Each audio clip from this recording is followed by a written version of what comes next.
आज या ठिकाणी जर सांगायचं म्हणलं तर एकट्या जाकीरभाई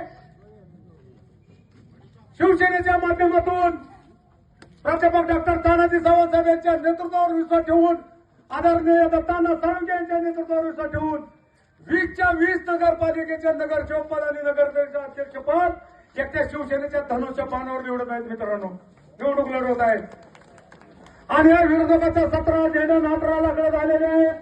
याला दांडे बी नाहीत आणि झेंडे बी नाहीत. म्हणून जाकीरभाईचे दहशत याला निर्माण झालेले आहेत मताच्या रूपानं की आता आपलं काही खरं नाही. म्हणून प्रचार अपप्रचार करायला लागलेले आहेत की परंडा शहरात विकास झाला नाही. विकास झाला नाही तरी काय तुमचं डोळं कुठं मसन वाटत गेलेलं आहेत का?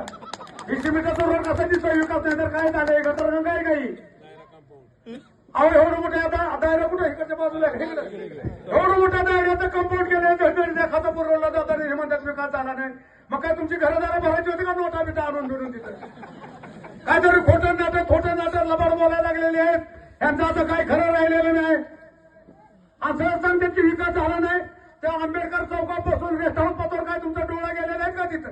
कवा परंड्यात डिवायडर होता का कधी परंड्यामध्ये? दोन्ही साईडचा रोड झालेला आहे. लाईटीच्या लाईटी दिसायला लागलेल्या आहेत. झरमगाट झालेला आहे आणि विकास झाला नाही. अध्यक्ष साहेब आता निवडून आल्यावर ह्यांच्या घरातच विकास करू आता आपण. तेव्हा त्यांना कळलं की विकास कशाला मानतात. अहो हंसराव स्वामीचं मठ एक हिंदू समाजाचं देवस्थान असलेलं या ठिकाणी हंसराव ब्राह्मण समाजाचं मठाचं काम 100x100चं स्लॅब त्या ठिकाणी टाकलेलं आहे.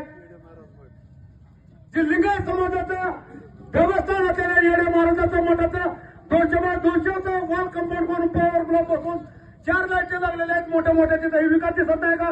काय आंधळी बिंधळी झालेली आहे ती.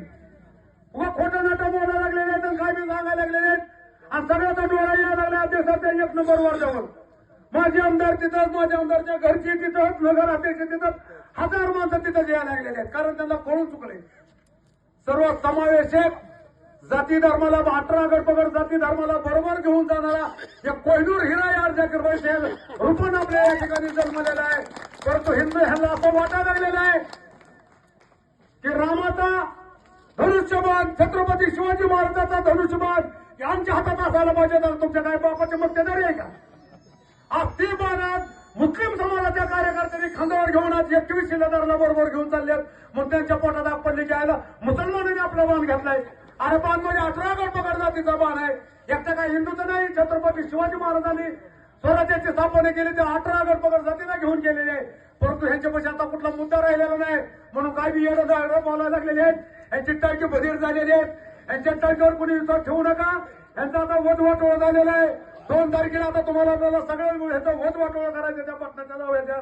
म्हणून 2 तारखेला सर्वांना विनंती करतो की सर्वांनी तिथं धनुष्यबाण दिसेल त्या ठिकाणी बटन दाबावा आणि या ठिकाणचे 2 नगरसेवक आणि नगराध्यक्ष यांना प्रचंड बहुमताने विजय करावा अशी या ठिकाणी विनंती करतो. थांबतो. जय भीम जय भारत.